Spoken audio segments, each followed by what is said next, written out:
everybody. Coming at you in glorious mono, well, stereo iPhone, but a mono amplifier source. Just for today only, I think, because my Boss Katana 12-inch speaker jobby is due to arrive tomorrow. So on Saturday, if I do a Saturday broadcast, it's up in the air. That'll be over here in place of the Gallion Kruger 250 ml, which joined the choir in Visibule. Gave up the ghost, is an ex-amplifier now. Anyway, I had it hauled out to the laundry room, which doubles as a trash unit collection point. Anyway, I'm here to play for you.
the echo brin, analog delay. PC electronics, you know.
Well, anyway, I love playing with these new toys.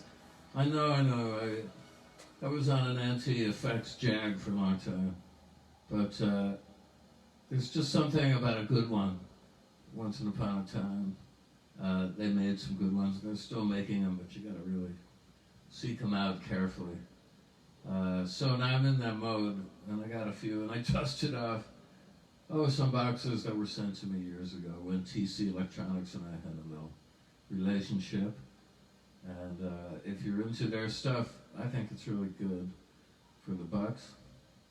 And if you're interested, you can download 2 tone prints I created in a hotel room in Paris for them. No, it was a rehearsal studio anyway, near the New Morning. There's a shameless plug.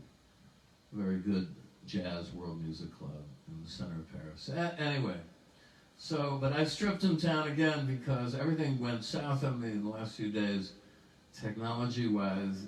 As I mentioned, this little, what they call a lunchbox amp got lunched.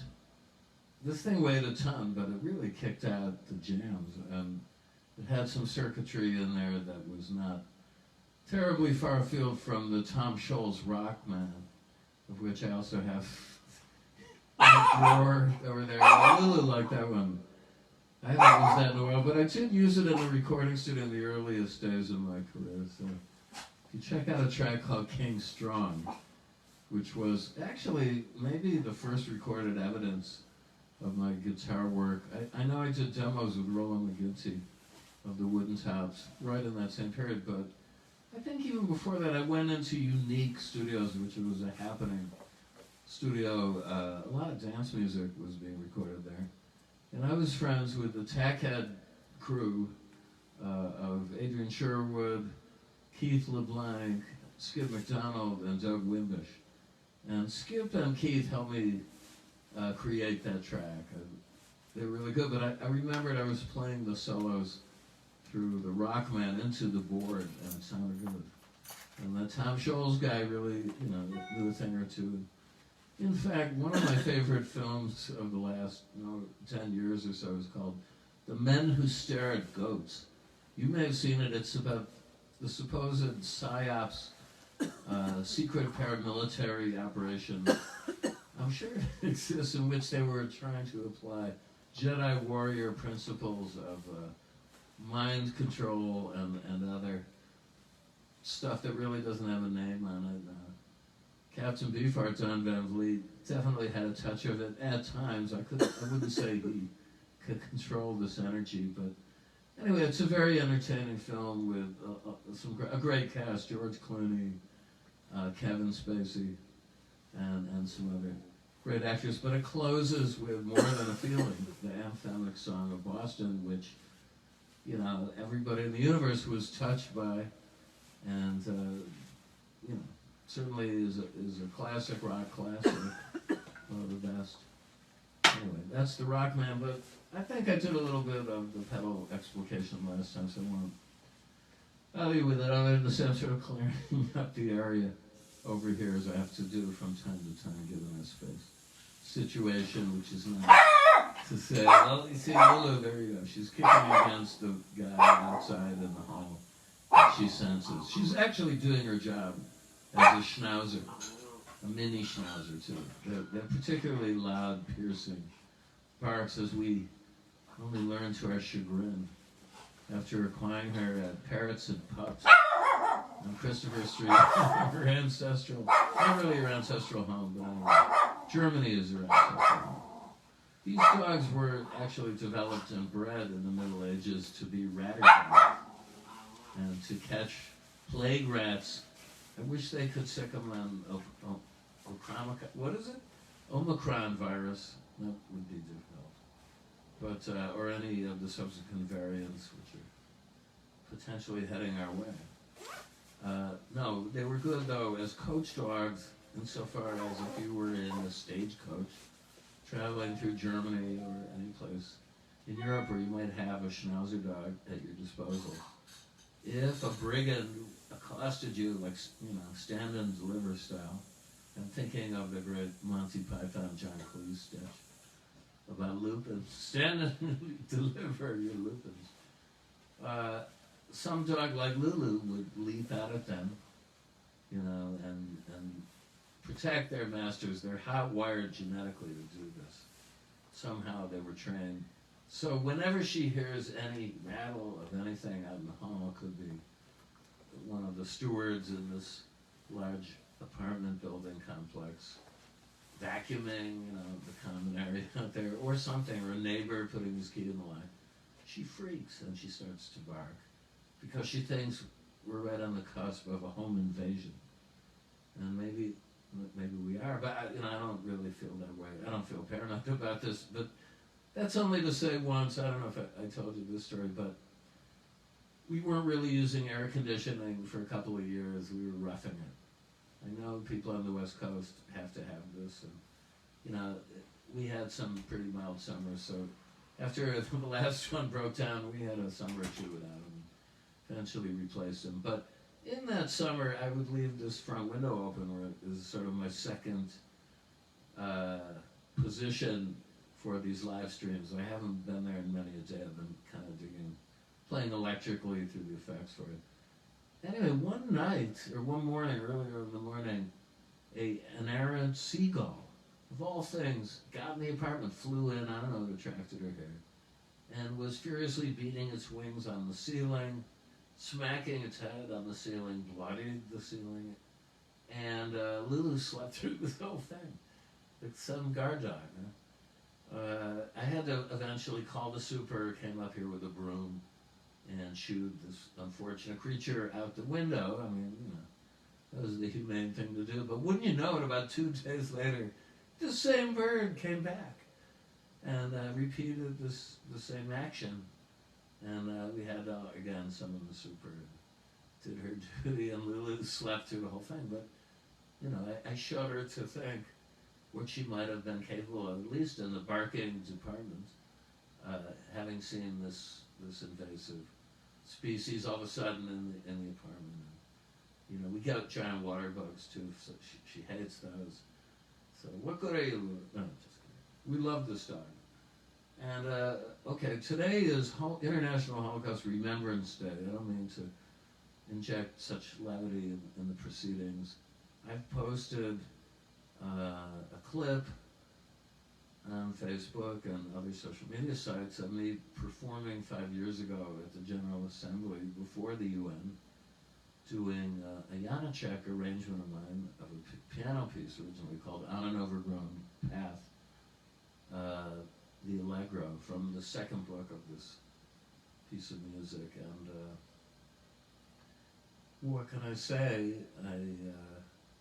That was probably, the greatest honor of my career, playing there. Though I played in some fantastic places, too numerous to mention, but even the Hellfire Caves, my God, in High Wycombe, right, Craig Leon?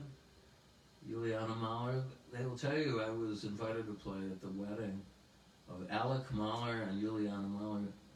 Juliana is an old Russian friend I met in St. Petersburg with the future Sound of London many years ago during the White Nights ceremonies. And she's married to Alec Mahler, who's a Boston Brahmin banker, but a new music lover, so he's forgiven. Anyway, they had a big to die for wedding in the Hellfire Caves. Who knew that you could rent them out, but you can. And a little bit more about that. It was these are man-made caverns under a deconsecrated church in High Wycombe, which is sort of a remote suburb of London. And the guy who founded the Society of, I guess, Libertines, you might say, was Sir Joseph Dashwood. Look him up, do a little wiki search. And among other members of the Hellfire Club were Benjamin Franklin. He was like our American cousin, I guess he probably, went in for a side of ale and quail and wenching. And they used to smuggle, actually, I guess, shady ladies of the night, dressed as nuns, inside the church for their proceedings, and then eventually they relocated to the Hellfire Caves. So there I was, like, playing in the Hellfire Caves for this wedding ceremony. And they, Juliana and Alec did the full Monty and dressed up in amazing costumes from at least the 19th century. A lot of finery, beautiful ruffled and satin outfits. She was done up like, I don't know, Marie Antoinette even. It was unbelievable. And they were located like the bride and groom should be at the very end of this cavern. And the cavern was designed to be in the shape, actually, of a woman's body. You can look all this up, I'm not making this up. And so I guess they were in the womb area, right in the heart of it. And they had also some underground streams running that was known in the cave as the River Styx, and it had all of this fantastic, grotesque imagery. Meanwhile, outside, this is part of the package you can pay for, folks. They had an actual roasting pig, boar, I should say, large pig, with an apple in its mouth, being turned on a spit, and also liveried servants running hither and yon, and other festivo accoutrements of this amazing wedding. So I was the lucky one to get to play after the feasting was done. Everybody was assembled in the cave. And the echo effect of playing in this cavern where, at any moment some bats could come charging in. This was something else. So, from the highs to the lows, yeah. I mean, the UN would represent the pinnacle. The Hellfire Caves is a sort of a pinnacle, but let's put it in the other direction of my eschatology, I guess you would say. Spelling, pronunciation, please. So anyway, Holocaust Remembrance Day. I'm for victims everywhere. I want to say I'm very, very pro-Jewish, obviously, and definitely. I'm proud of my heritage and stand up for, Jewish people whenever I can. I'm honored to have played in Israel, and despite BDS, I can't wait to play there again, and so on. On the other hand, I definitely recognize the plight of victims in any circumstance, and to definitely show an empathy. It's definitely an important step in our evolution forward out of this moronic inferno, to quote Wyndham Lewis, Pace, Saul Bellow, Pace, Martin Amis, who seemed to have lifted this phrase for title of one of his collections from Lewis originally. And the evidence to the contrary, things they're not going too well. I mean, I do a lot of channel surfing between MSNBC's CNN and Fox News, and I find the sneering tone on Fox News, the ridiculing tone employed by these actors. I mean, let's face it, that's what they are, these propagandist actors, to be particularly egregious. I don't find the same tone on these other channels, and I don't know really why they have to really, the opposite of elevating the conversation. It's like taking it down to street level fights among barbarians to me. But anyway, you may be a fan. I mean, a lot of people are. I don't want to name any names here. Different strokes for different folks. But anyway, let's hope we all come out of this moronic inferno morass of otherwise known as the cloud of unknowing, to use a mystical Christian phrase, and seek a better situation for everybody on the planet, because it is a one world, as far as we know. We're all connected, and I would say we'd be better off acting accordingly to try and do stuff for other people, now, in my own small way. That's what I feel I've been doing throughout the pandemic, was just trying to entertain people, cheer people up, share some of my wry observations and bemusement. And hopefully, it's worked with a lot of people, because one of the things that keep me going are the comments, which more or less are like, you made me feel better after watching the show. That's about it, but while I still got a moment, I want to plug, some Well, next time the katana will be there, so we won't have this. So what I've been just arrived in the mail. My new friend Louisa Young, who is I think currently the girlfriend of my friend Michelle Faber, a great sci-fi novelist, other writings too. Louisa is a very successful young novelist in the UK, and I wanted to read one of her books because she attended my show at Winfield House. I mentioned Ambassador Philip Reeker, our U.S. ambassador to the UK, through a private event for me. So I just got this from Amazon.uk. It only took a month to arrive, maybe when C-rate, I don't know, but it's called Devotion. And it takes place between World War I and II, and I'm really looking forward to reading this, I'll tell you. Okay, I just found this Mario Vargas Llosa, one of my favorite authors, book called The Neighborhood. I had recently finished his book,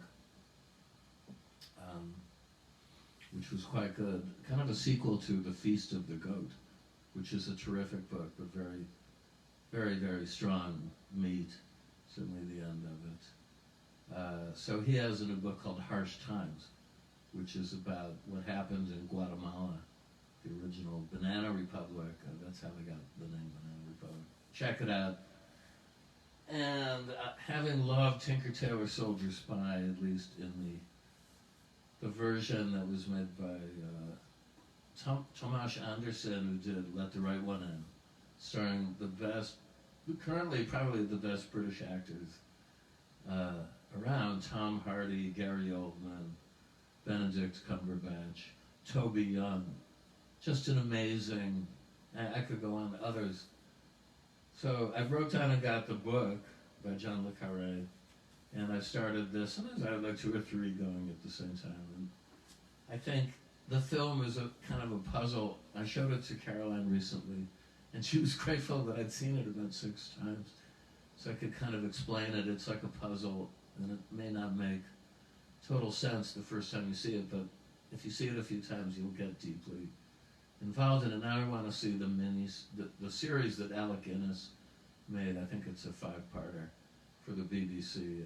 If I can obtain a copy of that, I would. And also, check out my friend Rick Berlin, who was the genius behind a great band on Epic for a minute called Orchestra Luna.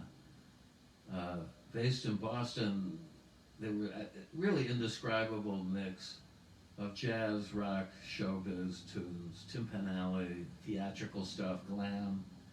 They played New York a lot too in that period at CB's, and I saw them once at Lincoln Center.